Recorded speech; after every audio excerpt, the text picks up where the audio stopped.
Sufficient. UPSC में आपने sir कितना अटेम्प्ट दिया था? यूपीएससी में मेरे 3 अटेम्प्ट हो गए। कुछ अंतर समझ में आ रहा दोनों में? हाँ, काफी डिफरेंस है। सबसे बड़ी बाधा सर यूपी पीसीएस की या फिर यूपीएससी की इस बार प्री है, तो प्री का अगर डायमेंशन ओपन करें आप। हाय एवरीवन, कैसे हो आप सब? यूपी पीसीएस का इंटरव्यू कंटिन्यूअस चल रहा है, उसी कड़ी में एक कैंडिडेट और बाहर आए हैं। चलिए इनसे डिटेल डिस्कस करेंगे कि इनका इंटरव्यू एक्सपीरियंस कैसा रहा है, साथ ही वो आपको क्या इंसाइट देने वाले हैं। अगर आप सिविल सर्विस की तैयारी करते हैं तो आप उससे जुड़ सकते हैं। सर सबसे पहले आपको बधाई यहाँ तक आने के लिए, कैसा लग रहा है? काफी अच्छा लग रहा है, ये मेरा सेकंड अटेम्प्ट था तो काफी अच्छा लग रहा है। ठीक है, अपने बारे में थोड़ा पहले ब्रीफ जानकारी दीजिए। मेरा नाम शुभम उप्रेती है और मैं उत्तराखंड से आया हूँ और ये मेरा सेकंड अटेम्प्ट था यहाँ पे। Medium sir?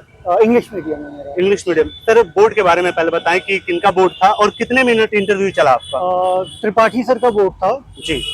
एग्जैक्ट टाइम तो मेरे को पता नहीं, लाइक कितना चला होगा, 15-20 मिनट्स चला होगा। अच्छा, 15-20 मिनट चला। हाँ, 20 मिनट्स मान के चलिए। कुछ आइडिया है सर कि इस बार बोर्ड कितने बनाए गए हैं?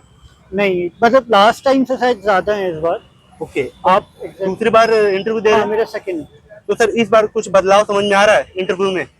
नहीं, एज सच ऐसा बदलाव नहीं है। हाँ, लास्ट टाइम ऑप्शनल से ज्यादा क्वेश्चन पूछे गए थे, इस बार थोड़ा चेंज था मेरे से, लाइक सिचुएशन बेस्ड क्वेश्चन पूछे गए थे। लास्ट टाइम ऐसे क्वेश्चंस नहीं थे तो ज्यादा ऐसे एज सच डिफरेंस नहीं था। करंट अफेयर्स के ऊपर काफी क्वेश्चंस थे।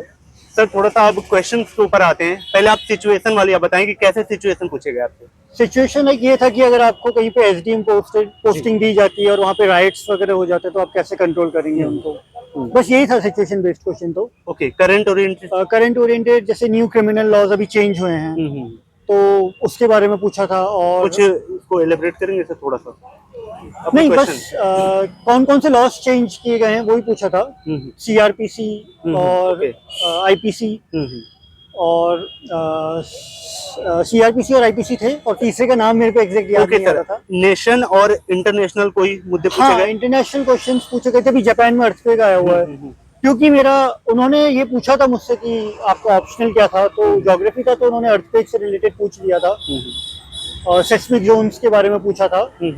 बाकी एज सच और कुछ नहीं। इंटरनेशनल इवेंट्स के ऊपर अभी इजराइल और पैलेस्टीन जो कॉन्फ्लिक्ट चल रहा है तो उसके आसपास की लोकेशंस के ऊपर, रफा क्रॉसिंग वगैरह के ऊपर क्वेश्चंस पूछ लिए थे। वीडियो में आगे बढ़ने से पहले आपके साथ एक गुड न्यूज शेयर करना चाहूंगा। अगर आप यूपीपीएससी 2024 प्रीलिम्स टारगेट कर रहे हैं तो पीडब्ल्यू की तरफ से आक्रोश बैच जो कि बाइलिंगुअल फॉर्मेट में है 1999 में आपको एक्सेस हो रहा है। उसके अलावा अगर आप हिंदी मीडियम से प्रीलिम्स और मेंस दोनों टारगेट कर रहे हैं तो फिर 4999 में प्रथम 2.0 बैच आपको एक्सेस हो जाएगा। इन सब के साथ अगर आप हमारा कोड स्टूडेंसी यूज करते हैं तो आपको अगेन डिस्काउंट देखने को मिलेगा। अगर आप बीपीएससी 70 टारगेट कर रहे हैं प्रीलिम्स मेंस तो आपके लिए प्रथम एंड सक्षम 2 पॉइंट बैच है जो कि 4999 में एक्सेस हो रहा है। इन सब में आपको daily live lectures, class notes, study material, PYQ analysis, ये सारी बेनिफिट्स एक्सेस होंगे। तो डिस्क्रिप्शन में मैंने लिंक दिया है, इनके सारे बैच को देख सकते हैं और परचेज कर सकते हैं। आप हमारा कोड स्टूडेंसी यूज करेंगे तो इनके सारे बैच पे डिस्काउंट मिल जाएगा। चलिए अपनी वीडियो में आगे बढ़ते हैं।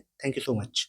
आपका सर एजुकेशन बैकग्राउंड क्या रहा है? मैंने इलेक्ट्रिकल इंजीनियरिंग में बीटेक किया हुआ है। ओके, ठीक है सर। तो अब तक का एक्सपीरियंस जो रहा है सर इस यूपीपीएससी के जर्नी का, तो इस बार आपको लगता है कि आपने बेटर परफॉर्म किया है अपने? हाँ, लास्ट टाइम से तो काफी इम्प्रूवमेंट रहा है इस बार। इंटरव्यू में भी काफी इम्प्रूवमेंट रहा है लास्ट टाइम से। ओके सर, थोड़ा सा आप ये ड्रेस कोड के ऊपर बात करें कि आपने ये जो ड्रेस कोड पहना है देखा है या फिर लगता है आपको कि ये एक कंफर्ट जोन देता है इस कलर का ड्रेस? कुछ ड्रेस कोड होता है? ड्रेस कोड ऐसा नहीं होता है कि हाँ, ये है कि आपके ऊपर वो काफी सोबर लगना चाहिए। हाँ। और ऐसा ड्रेस कोड मैंने मतलब किसी को कॉपी करते हुए नहीं फॉलो किया। हाँ। मतलब सिंपल ही रखा मैंने, तो ऐसे कोई स्पेसिफिक वो नहीं था। ओके, जीएस के ऊपर आते हैं सर। आपका जो 1 से लेके 4 तक का जीएस का सब्जेक्ट है, जीएस अपना, इसको कैसे डिजाइन किया, क्या स्ट्रेटजी रहती है? जो स्टैंडर्ड बुक तो सब लोग सेम पढ़ते हैं, सप्लीमेंट वगैरह आपको थोड़ा समराइज करें। नहीं, ऐसा नहीं है। मैंने स्टार्टिंग में केवल एनसीईआरटी कवर करी थी, उसके बाद कुछ सब्जेक्ट्स में रेफरेंस बुक की जरूरत पड़ जाती है, बाकी सारी सब्जेक्ट्स में तो नहीं पड़ती है सच। तो जीएस के लिए वही लक्ष्मीकांत है जैसे पॉलिटी के लिए, क्योंकि मैं यूपीएससी की भी प्रिपरेशन कर रहा हूँ और सिलेबस तो ऑलमोस्ट सब जगह सेम ही है, इतना थोड़े तो ओवरलैप रहता ही है। यूपी में स्पेशली बस थोड़ा ऐसा इस बार जीएस 5 और जीएस 6 में जो है स्पेशल पेपर डाल दिया था। इसको कैसे आपने किया था?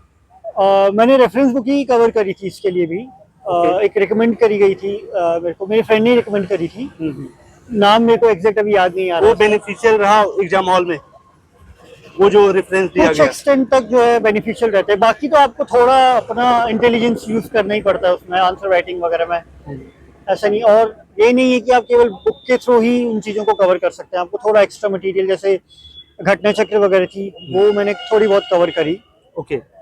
इंटरव्यू हॉल में जो मेंबर्स थे सर, वो एथिकल ओरिएंटेड कितना थे? आपको लग रहा था कि ये एथिकल ओरिएंटेड जा रहे हैं, या फिर आपकी सिर्फ और सिर्फ नॉलेज चेक कर रहे हैं? क्या लग रहा था अंदर? मिक्स कंपोजिशन था, ऐसा तो नहीं कहूंगा कि मैं हाँ। किसी एक पर्सपेक्टिव की तरफ वो बायर्स थे।